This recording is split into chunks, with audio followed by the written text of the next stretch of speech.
That's my question to you, Lee. Will Haaland flop this season? Well, I hope not, because I'm on loan to City all season, so I might go and get a Norway shirt with Haaland on and wear it against City just to trigger everyone. They'll get so upset when I wear my Mahrez Algeria shirt. Do you know what I mean? Apart from the 5-0 when we got battered and nobody said nothing. It was just when we nearly got a draw. Like, I've seen a couple of his misses. I watched the Community Shield the other day. Mate, how did he miss? How did he miss? He must have wanted the whole world to just swallow him up. Like, that was shocking. I think it's not going to be as easy as I think a lot of people think it is for him. There's something not right with that guy. I don't know what it is. No. I don't mean Terry. I mean footballing wise. No, the way I said that probably didn't come out like that.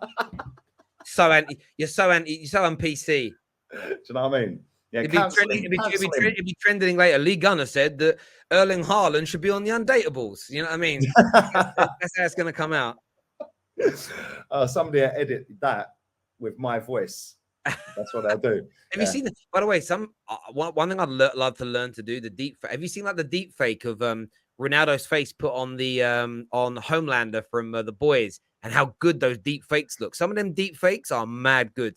But you think there's something not quite right with him? Something not quite right. I don't know what it is. He looked clumsy the other day. Maybe I don't know. Maybe he's not fully up to it at the moment. Like when I look at Jesus, he's lively, he's buzzy, he's running around. Like he looks sharp. He looks like he's on it. But every time I've watched Haaland before he came to Man City, like I've always thought he looks clumsy on the ball. Maybe it's that I'm looking at. He just looks a little bit clumsy. Yeah, but he's running at full pelt with the ball. It's similar to Harry Kane, by the way. I think Harry Kane looks clumsy on the ball at times, like, especially when he's running forward like at full pace, which isn't as quick as Haaland. But I just feel like because they're so big physically, with him especially, he just looks a little bit clumsy. Like some of his first touches in that game against Liverpool, it was Lukaku-esque. Yeah, but let's not get carried away here. He is a quality footballer. Yeah, and they're a quality football team, and they will win the league this season. Yeah, with or without him scoring any goals. They didn't even have a striker last season. They still won it. So I don't think he's going to go and bag 35 goals or anything ridiculous. But I do think he will score goals, 100%. It's just how many. And whether Man City have got to change their play now, because normally they play with a false nine, whether that be Mahrez, Foden, Grealish, whoever, Bernardo, De Bruyne. Now they've actually got that target man up front that can actually dribble past people, can score. And watching them the other day, they looked a little bit lost for ideas at times. Yeah, so I don't think it's going to go down to the wire again, the title, but I do think they will win it. I think they've just got too much quality over Liverpool. But him, I don't know, man. I'm just going to sit back and see what happens. But from that game, it is only the only game I've seen Man City in pre-season. He looked a little bit off the boil, man. I kind of look. I've gone in. I put a lot of stock in him. So I predicted that this season he breaks Mo Salah's goal scoring record. Oh, you've had a shocker. I really rate him. I really rate him. That's so you trigger all the Liverpool fans. No, it was. I've always rated this guy. I think he's a sensation. It was funny though because like when he missed that opportunity and he hit the one thing you can tell with him, he's got that. You know, like Messi and Ronaldo got that thing where yes, they want their team to win, they want to win the trophies, but there is also a personal desire to score every game. There is a personal want. Bruno Fernandes is a little bit like that as an example as well. Like he wants the team to win, but he wants to be the guy that gets the assist or he wants to be the guy that gets the goal. And my hope is that, again, for City, I hope it goes wrong because I don't want City to be successful. Equally, though, I don't want City, if City aren't successful, I just hope it ain't Liverpool that step in their place. So sometimes I want City to be successful. Until my team's ready to win a league title, I kind of want City to win it over Liverpool. But anyway, again, it's one game, it's an isolated game. And that chance that he missed, he probably buries other times. Prior to that, there was a shot he had that went in where I think a foul was given just before it. He hit that much better and he scored much harder shot through a crowd of people. I feel like with Haaland, if he doesn't start scoring in the first 2 or 3 games, I think the pressure could get him.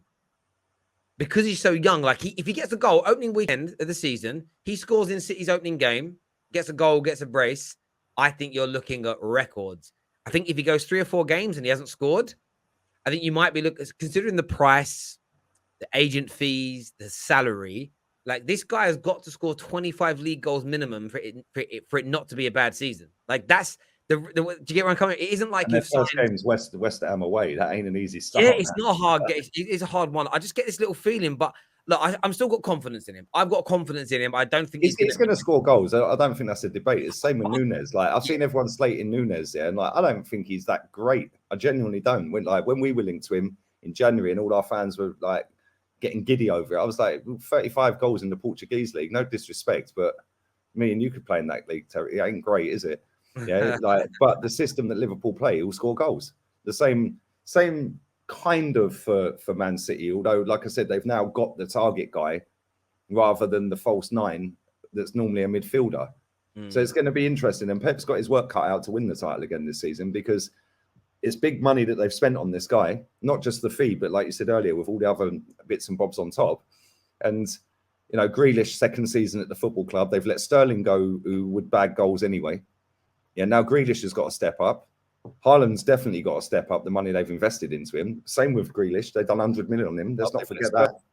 So it's a big season for both of them two and for Pep as well, because like you said, if he goes 3, 4, 5 games at the start without scoring a goal, all of a sudden, everyone's going to be on his case. He'll start feeling the pressure. And then it's one way or the other, innit? Either flops all season like Lukaku did at Chelsea, or he rises above it and says, I'm going to shut everyone up. But I don't know, man. It's going to be interesting watching because Man City have got to change their playing style slightly. Mahrez a bag. Grealish will get a few goals. De Bruyne's always going to bag goals. Bernardo will get goals. Foden will get goals. But now they've got that focal point, whereas they've never had that focal point in the last few seasons. Mate, I totally agree. I think that this could go either way. What will happen though to both Nunes and to Haaland, and this is happening more and more every year. This will happen with them two this year. If De Jong comes in, it's going to happen. Koulibaly's going to get this. Arsenal players such as Jesus will. Any mistake, any miss, any poor performance, there is going to be a compilation, clown music.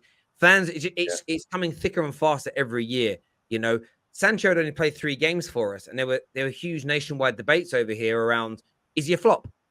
3 games, and that's how these things go. So the pressure on Haaland, the pressure on Darwin Núñez is absolutely massive. But I don't think Haaland will flop.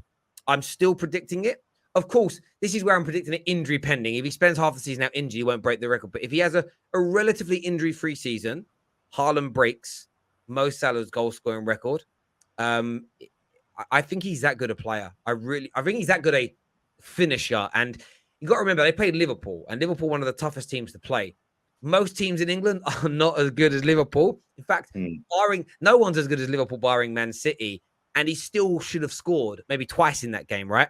So imagine how many chances he's going to get against everybody else. You know what I was so surprised about? You might find 20 of his goals, 21 of his goals, 22 of his goals come against the bottom 4 or 5. Like he might end up. They're the kind of teams where you could see him score 3 or 4 goals. Stat padding like Ronaldo, you mean? No, scoring lots of goals. Do you know what I mean? It's just like Thierry Henry. Do you know what I mean? He wouldn't have. Thierry Henry, like he never used to score against United all the time. Do you know what I mean? But Ronaldo scored against everyone. Or Spurs, yeah. He's saying Ronaldo when he sat Carragher on his backside. Yeah. So Cristiano Ronaldo had never scored against the biggest and best teams in the world. I didn't say never, did I? Look how triggered when I mentioned your boy.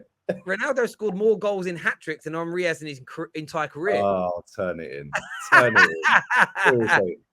It must hurt to think that Man United's greatest player in the modern day era is like twice, 3, 4 times as good as your greatest ever player. It's mad, isn't it? He's nowhere near Bergkamp's level, bro. Don't say that. The last time you said that, Ladden Sports Bible clipped it up. Like Bergkamp's Arsenal's best ever player. That ain't even a debate. It is a debate. Ain't a debate. He's not even in your to be fair, they're both brilliant. Bergkamp isn't even in your top 10 because, in my opinion, Odegaard and Ozil in front of him, easy. Hey, mate, it's a clear day today. I can see Odegaard chilling on top of the rock. Gibraltar guard. Can actually see him. He's sat there. He's waving a Norwegian flag at me with a captain's armband on. I hear you.